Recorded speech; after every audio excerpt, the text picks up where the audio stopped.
আমার মা আর আমার বাবা, যারা নিঃস্বার্থভাবে সারা জীবন এই গরমের মধ্যে আমরা ঘরে হঠাৎ তলায় বসতে পারি, কিন্তু আমার মতো বাবা অটো চালায়, বাস চালায়, রিক্সা চালায়, রাজমিস্ত্রি ঢালাইয়ের কাজ করছে, পুড়ে যায় দেহ। কেন করে? আমার সন্তানটাকে ভালো রাখবো বলে, আমার সন্তানটাকে ভালো খাওয়াবো বলে, ভালো পড়াবো বলে। কিন্তু সেই সন্তান বড় হয়ে পিতা মাতাকে ভালোবাসে না গো। আপনাদের এখানে হয় কিনা জানি না, আমি কলকাতায় থাকি তো, কলকাতায় মন্দির মসজিদ গির্জা যা না আছে তার থেকে বৃদ্ধাশ্রম অনেক বেশি আছে। কিন্তু আমার মহাজন কি বলছে, সব ছাড়া ভালো বাসে শুধু বাবা মা।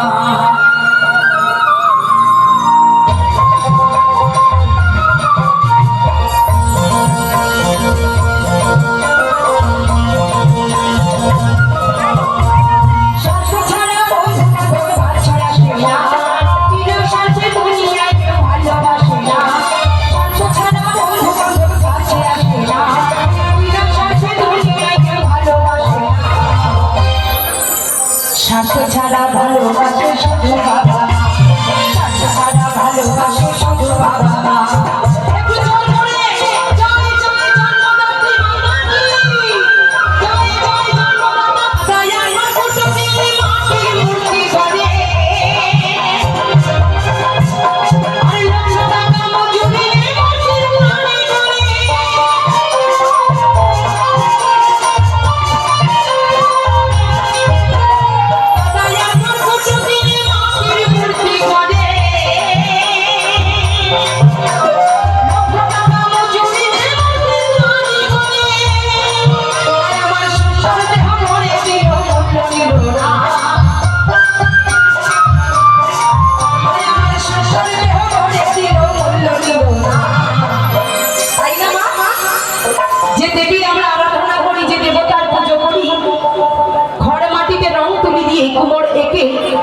তার কাছে কিন্তু মজুরি নেয় কিছু, 500, 1000, 2000, 10,000।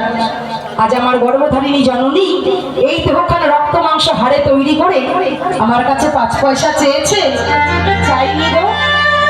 তাই মহাজন বলছে, মা আমার শ্বশুর দেহ ভরে ছিল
খরচ করি। কৌটো দুধ, লেক্টোজিনে 1, 2, 3, 4, স্যারালাক্স, বার্লি, শর্টি, সাবু, একটু হিসাব করে দেখবেন বছর ফুরিয়ে গেলে কত টাকার দুধ খাওয়াতে হয়।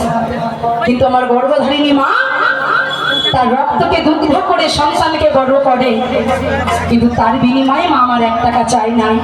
তাই আমার শ্রদ্ধা তপন দাদা মায়ের এই গানে সন্তুষ্ট হয়ে আমাকে পুরনো 200 টাকা দান করেছেন আশীর্বাদ সহিত। সবাই মিলে হাততালি হোক। আমি পরম প্রেমময় অনুকূল চন্দ্রের সৎনামে দীক্ষা নিয়েছি।